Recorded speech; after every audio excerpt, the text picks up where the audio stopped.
প্রিয় দর্শক, আসসালামু আলাইকুম রহমতুল্লাহি ওয়া বারাকাতুহু।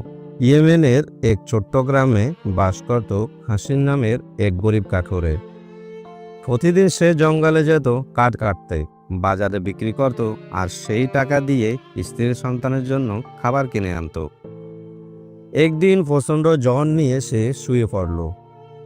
কয়েকদিন ধরে কাজ করতে পারল না। বাড়িতে খাবার পুড়িয়ে গেল। সন্তানেরাও ক্ষুধায় কান্নাকাটি করতেছে।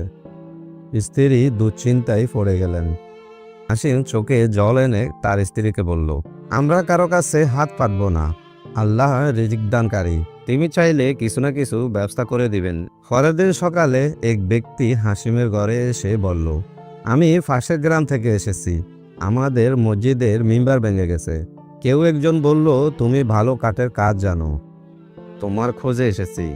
হাসিম বলল, আমি জন নিয়ে শুয়ে আছি, কিন্তু এটা তো আল্লাহর ঘরের কাজ, চেষ্টা করব ইনশাআল্লাহ। হাসিম উঠে গিয়ে মসজিদে কাজ শুরু করলো। কাজ শেষে তাকে ভালো পারিশ্রমিক দেওয়া হলো।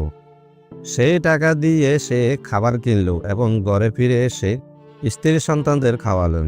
এবার হাসিমের স্ত্রী বললেন, তুমি ঠিকই বলেছিলে, আল্লাহ রিজিকের মালিক, তিনি কখনো তার বান্দাকে ভুলে যান না। আল্লাহর উপর ভরসা রাখলে তিনি কোনো না কোনো ব্যবস্থা ঠিকই করে দিবেন। আজ তোমার কথাই তাই প্রমাণ হলো।